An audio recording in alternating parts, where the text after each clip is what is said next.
It's definitely another opportunity. That's kind of what I've been preaching to everybody, what we've been preaching to each other, just seize the opportunity. It's great to be an opportunity, in the situation that we're in. But Syracuse is a very good football team. In my eyes, when I turn on the tape, they're just as physical as any other team we played up front. I feel like they're well coached, and those guys do a great job working with each other throughout the scheme. They're a typical Syracuse team. They run the ball. Their Right. running back is a big, powerful guy.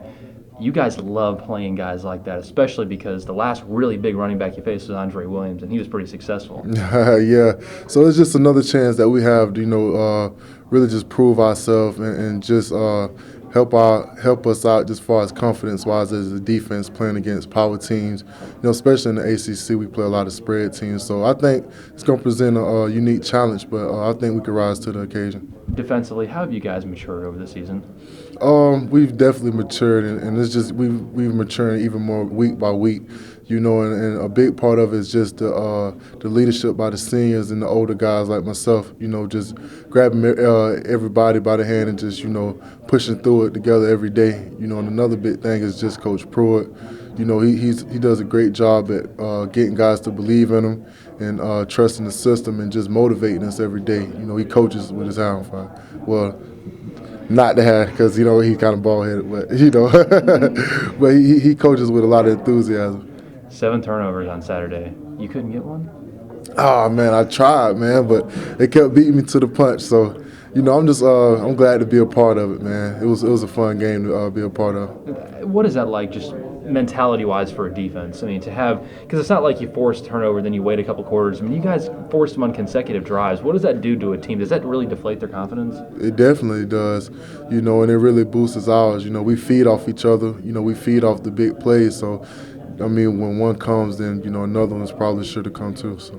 How big are these next 2 games because you are at home? Right. It's an opportunity to really kind of solidify yourself to get to where you want to go to. Right. These next few games are huge, but the biggest thing is just taking it 1 week at a time, one step at a time. It's all about the process. You never want to look at the big picture too fast. So we're just taking it 1 week at a time, 1 day at a time, and just trying to continue to follow the process. Never really want to get bored with how you prepare.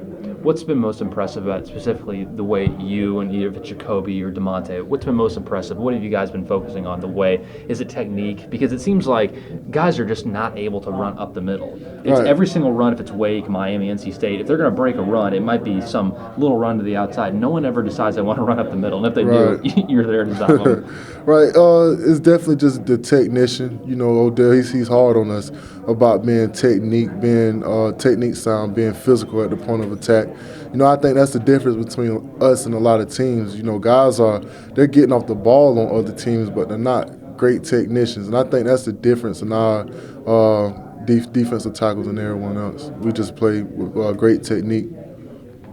You guys had some amazing rookies step up in the last game. Do you Right. think that's really adding to the depth of this line? I mean, it's just amazing. Right. I really think it does. And I love to watch those young guys play. We feed off of them.